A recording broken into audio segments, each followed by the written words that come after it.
नमस्कार साथियों, मैं जीवन कुमार वर्मा आपका इस यूट्यूब चैनल पर बहुत बहुत स्वागत करता हूं। और यदि आप हमारे इस चैनल पर नए हैं तो प्लीज़ चैनल को सब्सक्राइब करें, लाइक करें और शेयर करें, क्योंकि इसी प्रकार से अर्धवार्षिक, त्रैमासिक और यहां पर वार्षिक जो परीक्षा रहेगी कक्षा 9वीं से 12वीं तक के, आपको इस यूट्यूब चैनल पर जो पेपर रहेंगे वो आपको कम्प्लीटली हल कराया जाएगा। तो चलिएगा, इस यूट्यूब चैनल के माध्यम से आज हम देखेंगे जो पेपर कक्षा 10वीं का गणित का पेपर है, मैथमेटिक्स का, इस यूट्यूब चैनल के माध्यम से कम्प्लीटली देखते हैं। यहाँ पर जो पेपर दिया है वो है 2022-23 का 10th क्लास गणित का पेपर है और इसमें पूर्णांक जो दिए थे 75 नंबर का। सभी प्रश्न करना अनिवार्य है और प्रश्न क्रमांक 1 से जो 5 है वहाँ पर ये ऑब्जेक्टिव प्रश्न दिए गए हैं। तो इन्हीं ऑब्जेक्टिव प्रश्न को यहाँ पर इस यूट्यूब चैनल के माध्यम से कंप्लीट ही करेंगे। तो चलिएगा, पहले प्रश्न की तरफ बढ़ते हैं और जो पहला प्रश्न है यहाँ पर सही विकल्प चुनकर लिखिएगा।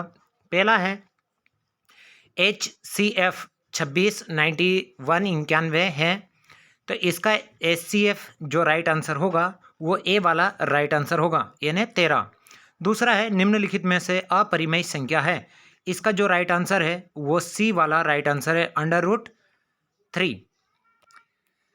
इसी के बाद अगले प्रश्न की तरफ बढ़ते हैं और जो अगला प्रश्न है तीसरा, बहुपद x² - 3x के शून्यांक है, तो तीसरे का जो राइट आंसर है वो बी वाला राइट आंसर होगा, यानी 0 और 3।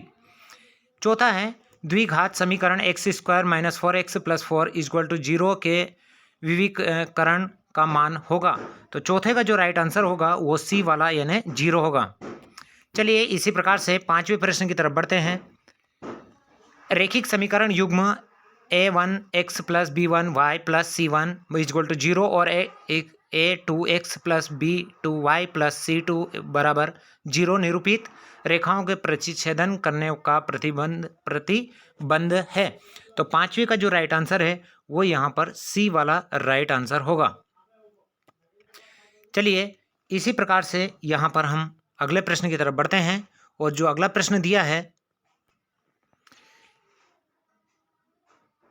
इसमें जो छठा प्रश्न दिया है, बिंदु P और 06 mm Q0 - 2 के बीच की दूरी है, तो इसका जो आंसर रहेगा वो कमेंट्स बॉक्स में आपको बता देंगे, इसमें काफ़ी कन्फ्यूजन है। चलिए अगले प्रश्न की तरफ बढ़ते हैं। प्रश्न क्रमांक 2 है रिक्त स्थानों की पूर्ति कीजिएगा। तो जो रिक्त स्थानों की पूर्ति करना है हमें, तो पहले वाला जो रिक्त स्थान रहेगा उसमें जो राइट आंसर रहेगा वो रहेगा -4। दूसरे का जो रहेगा वो रहेगा यहाँ पर -1 और 1/2, ये वाला इसका राइट आंसर होगा, यानी ये बीच वाला, इस पर -1/1/2 ये इसका राइट आंसर होगा। तीसरे का जो राइट आंसर होगा वो -27 राइट आंसर होगा। चौथे का जो राइट आंसर होगा वो सम रूप राइट आंसर होगा। पांचवे का जो राइट आंसर होगा πr², ये 3πr² जो दिया है यानी πr², ये वाला इसका राइट आंसर होगा। चलिए इसी प्रकार से छठा जो राइट आंसर रहेगा इसका रहेगा राइट आंसर 3πr²। तो ये थे यहाँ पर रिक्त स्थान। आप देखेंगे यहाँ पर सही जोड़ियाँ, यानी किस प्रकार से हमें जो सही जोड़ी मिलाना है, कॉलम ए से कॉलम बी को मिलाना है। 6 अंक दी हुई है। पहले का जो रहेगा वो डी वाला इसका राइट आंसर होगा। दूसरे का जो राइट आंसर होगा वो एच राइट आंसर होगा।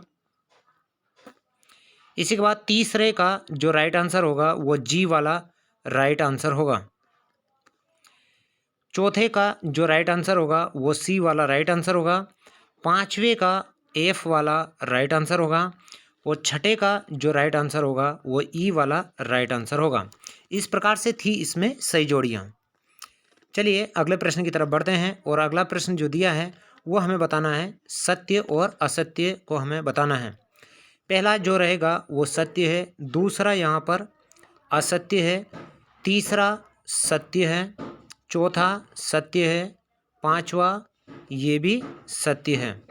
और इसी के बाद इसमें पाइथागोरस प्रमेय समकोण त्रिभुज में लागू होती है, ये भी क्या है आपका सत्य है। इस प्रकार से ये थे।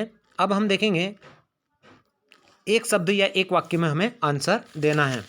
तो पहले का जो राइट आंसर होगा इसमें आएगा 5।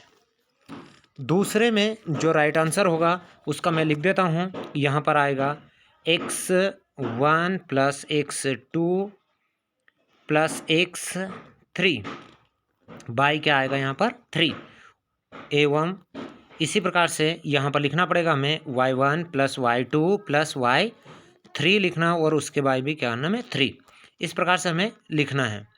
इसी के बाद में आता है तीसरा, दृष्टि रेखा किसे कहते हैं। तो दृष्टि रेखा परिभाषा हमें लिखना है, इसका बाद में आपको कमेंट्स बॉक्स में बता देंगे इसका आंसर। इसी के बाद चौथा जो दिया है उसका जो राइट आंसर होगा वो आएगा उसमें 30 डिग्री। पाँचवें का जो राइट आंसर होगा वो आएगा यहाँ पर 88/7। इसी के बाद जो 6 है, बेलन के आयतन का जो सूत्र है तो वो है हमारा πr²h। इस प्रकार से ये थे इस पेपर के ऑब्जेक्टिव प्रश्न के सॉल्यूशन। अब जो ये प्रश्न हैं इन प्रश्नों के जो आंसर रहेंगे वो आपको अगले वीडियो में प्रोवाइड करा देंगे। तो इसी के साथ जय हिंद जय भारत।